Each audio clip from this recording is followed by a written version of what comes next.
Greetings. I can't even do it anymore. Should I randomly introduce it once? No, give me a minute. I'll be okay.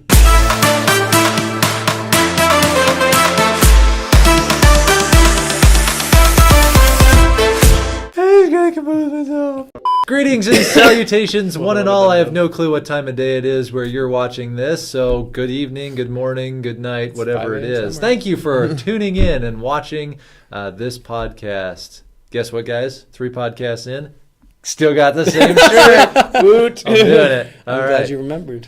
I'm your host, Stephen Elliott, and today we have Josh Schorle, senior in the Computer Information Systems program. You're not Josh. even paid. Welcome, Josh. And we also have Daniel, also senior in the Computer Information Systems program at Emmaus. Good job getting it right this time. Thank you. Excellent. I was concerned I got it wrong last Podcaster time. emeritus. As long as you don't get the letters mixed up, like ICS instead of CIS. True, that's because then you're okay. only wrong by a little bit versus a lot. Bit, so. yeah. Anyway, so tonight, tomorrow, today, I don't know. What are we in talking this moment about? right Today, now that you're about to watch? we're going to be talking a little bit about Classroom E. So What? for those who don't know what Classroom E is, Daniel, you want to tell us what Classroom E is? Classroom E is the former computer lab changed slightly. Transformed. Slightly. And by slightly, I mean a lot. A lot. Yeah. I use slightly. What sense are you trying to use it in? I have no idea. I'm not entirely sure where you're going with that. It is the... What's the opposite of exaggerate? Exaggeration. So Words. basically, we got a bunch of really cool computers, and it's like this little special section only for really cool classes. Like with small people. Not small people. You have problems. Small. And I thought I had problems when I was filming this. Dan, at any point in time, if you just want to say, cut. Never! These are make good bloopers. So Classroom E is this really cool new room. Not really a new It's not room. new. It's an old room that's been repurposed and totally There we go. redone with these really awesome computers. For small class sizes, there's 8 stations there, and 7 with an extra little one maybe. 7, if you include the teachers, that's 8. Okay, but they're really cool and they're is really accurate, nice, right? and we use them for There's super 8. advanced computer There are stuff. 8. I can visualize and remember things. Stop talking. Josh and I are just going to have a side conversation while you keep going. You're having all the One time. problems. We're going to have a normal conversation over here. So to sum up the last 5 minutes, we've got a new computer classroom. It's unofficially, we've been calling it Classroom E, more of a joke because there is no Classroom E currently, though I found out that there used to be a Classroom E. Really? Where was this? Where? The closet at the back of the science classroom. That used to be, I think that one was actually D, and then the science classroom was actually Classroom E. So it was just a room D? It wasn't really a classroom. I think it was bigger before it was a closet. All right. It shrunk. So there used to be Classroom D and E, and then we called it the Science Lab. So we kind of stole the letter E, and we're calling it Classroom E over there. Also known officially on the planner as the Computer Lab, which is what it's been for some time. So, yeah. But last semester we recognized a need for some additional space. We were getting some scheduling conflicts. We couldn't offer all the classes we wanted to offer. And we also had a need for an isolated network so that people in the networking and security track, like Daniel over there, could play around with computers without breaking the entire Emmaus network. Mr. Manning tells us pretty much every class period that we need to be very certain that we are not doing our stuff on the actual network. Because if we did our stuff on the actual network, we'd probably just ruin everything and make a lot more work for him. Well, not for Mr. Manning, just well- for Mark Newland. Oh, yeah. Oh, that's fine. And since we love Mark Newland, we really don't want to do that. And you guys know why we love Mark Newland so much? Because he's pretty much the Other best than the fact that possibility he's for his gotten us job. gigabit internet in the last Yeah, year. which freaking hell. Other thing that we really appreciate about Mark Newland is that he actually went and got us a grant for that classroom. Oh, yeah. So he got some money from the Dubuque Community Foundation for our new classroom on a match basis. And so we put out a email to several of our constituents, several people, and we had quite a bit of response. Lots of people gave in order to match that money that we got from the Dubuque Community Fund, and that's how we were able to pay for a new classroom, which was awesome. So it didn't cost Emmaus a dime. Nice.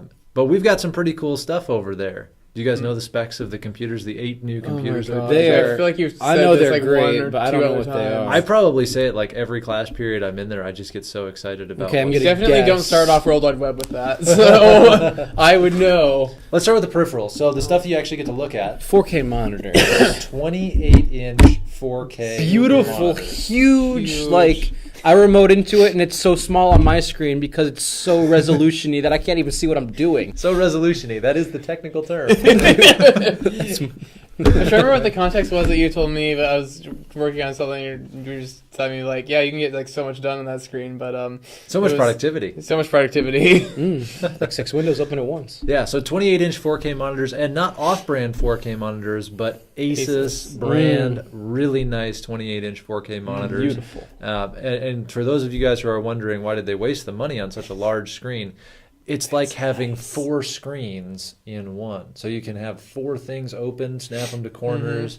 It's just a really nice workspace. And so when you're doing code, you're doing programming, especially web design, which right now we've got our code on one side, we've got our browser on the other side so we can see what we're doing. And later in the class, we're going to split one of the sides so we can have our CSS, our HTML, and all of our that's web fun. pages. I mean, I kind of already have it and split into 3. Like, half my window is the code. Quarter of the window is, well, depending if I'm, like, actually taking notes, quarter window is, You're like, not my supposed to have a preview. YouTube video open. I don't have a YouTube video open in the bottom right. Usually have either my notes or something else relevant that isn't a YouTube Something video. else that's relevant and not what you think it is. No, not a video. I So in promise. my class, in that classroom, you see I have my instructions on this side, my console to the crazy routers and all the different interconnection-y stuff that I have to do over here, plus my notes, plus a little interactive thingy that I can practice on before I actually mess something up somewhere else.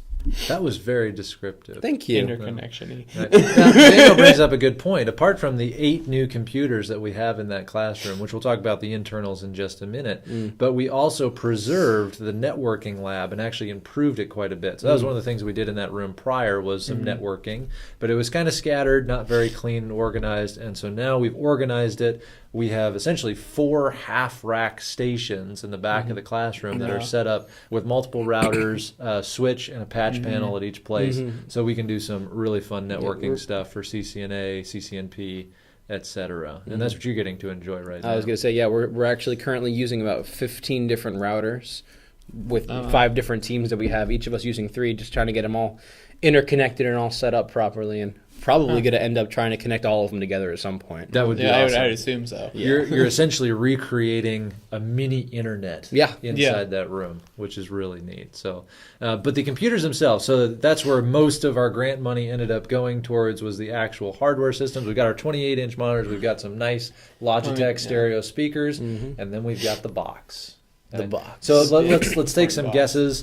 Processor. What processor do you think we've got in there? i7s. Probably not. Yeah, that's going to be my guess. Okay, definitely an i7. Though i9s came out this summer, and we thought about springing for the i9, but at a starting price of $1,000 just for the processor. No. Oh, it was. There are other things you choice. consider springing for, but then you're like, nope. Yep. Like We the chairs. got a lot of money. We're very thankful to the people who gave. We didn't Yes. get that much money though. Okay, so not i9s, but i7s. You know how many cores are in these i7s? Probably 6. I'm going to guess 6 for no reason whatsoever. That corner must be inspirational. Yes, indeed. Yeah, that corner is very 6 very cores with inspirational. hyper-threading So many for Ooh. 12 threads. 12 threads, which means if we're doing virtual machines, we can get 3 dual-core virtual machines running that is without a problem. fantastic. That is, And if we actually. take advantage of the hyper-threading, we can have like 5 dual-core. We don't have that much RAM. Not that much RAM? How much RAM do you think we have? There's only 16 gig in each one. Only 16. That's true. That's Yeah. something we need to solve. But it's DDR4, which is great. It's DDR4 2400. Actually, it might be 2666. Ooh, even So, better. Even better. It's a little bit overclocked. A little bit of a snafu in the ordering. We ordered some of the parts through CDW, and we sent them some system specs and said, what can you do? And they said, oh, here's what we can do.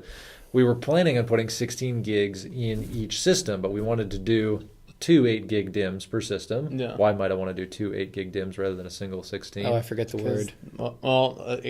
I'm just thinking, isn't that like where like if one crashes, then you have like No, not for that's redundancy's something else. sake. When you put one into slot 2 and one into slot 4, it does this weirdy thing where it works better. You might have to retake Intro to Hardware. I don't know the word for it, but I know what it does. And yet again, The magical corner in the room has decided to talk about Dual channel. Shh, my psychic ability is being interfered by Josh's splurting out the answers. So if you're Sean, that means I'm Gus. Magic head. I don't get that. Dual channel. Shh, I'm having a vision. Lassie, is that you? Lassie! I don't understand what just happened. Have you not watched Psych? So much like I need to watch Red vs. Blue, You need to watch Psych. That was weird. That was weird. Magic head. Yes, dual channel. So we wanted 2 8-gigabyte DIMMs so that we could do some dual channel, which essentially doubles the speed, the bandwidth of our memory. CDW sent us a single 16 gig DIM for each system rather than 2 8s. So what that means is next semester we're just going to have to buy a second 16 gig module. So we can get 32 gig dual channel. That's right. The semester after I leave, really? Next semester. Oh, I thought you said next year. Next semester. Yeah! Okay. The computers themselves have 8 memory slots capable of quad channel memory, which if we ever get there would be pretty cool. All right, graphics. Let's talk about graphics. What do they have for graphics? You guys know? They have 1080? Oh, no. Not 1080s. A little bit too expensive. I Let's don't look to know. the mythical remember corner. if you said if they had a graphics Wow. card or not. They Oh, have they- 1060s, according to my psychic readings. NVIDIA GTX 1060, not the 3 gig version, but the 6 gig version of the GTX 1060, which allows us to take advantage of that 4K It's still pretty resolution. fantastic. So it's very nice. I was playing some Halo 5 in there. 4K, full out graphics, 60 frames a second, and it was just smooth, great. Just an aside. Not just for gaming, though, contrary to the belief of many of my colleagues who thinks that I just put those in for toys. Do you guys know the real reason for GTX 1060s? To take full advantage of the presentation layer. That may have been the best answer to date, but no. Shh, listen. The spirits in the corner are laughing. I don't think the mic The is spirits gonna are trying pick up so that. hard. Why GTX Might just be the 1060s? SD card, I have no idea. Or You have no Time. clue what the Probably time. legitimate reason for GTX 1060s are?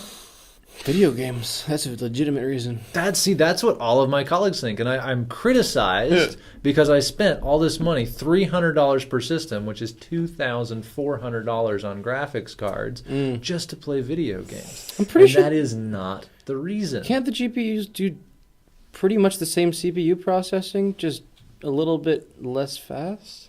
They can do similar things, but if you have small mathematical problems, they do small mathematical problems Faster. extremely fast. That's And do you know what particular small mathematical problem we might want to do repetitively, very quickly in the security realm?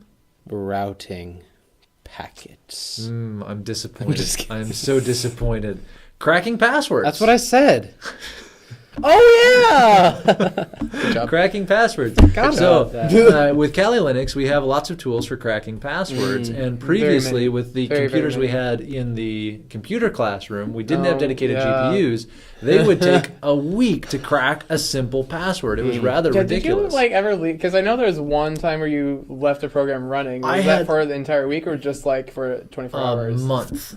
I had a VM running a password crack for a month on an 8-character password, so it's a bit Yeah. long.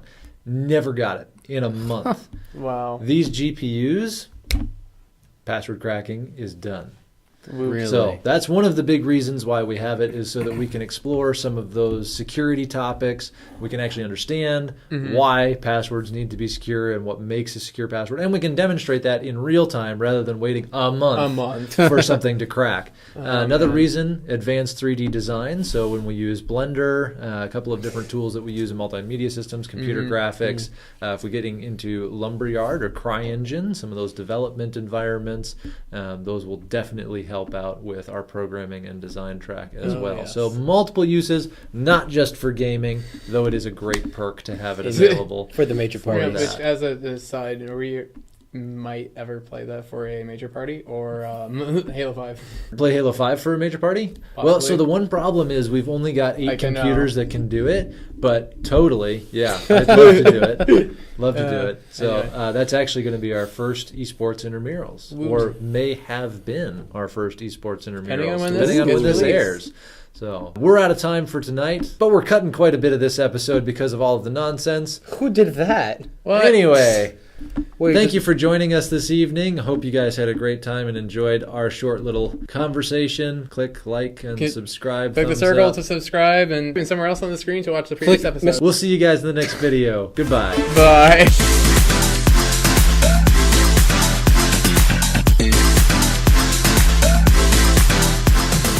and click me to go to this really cool cat video.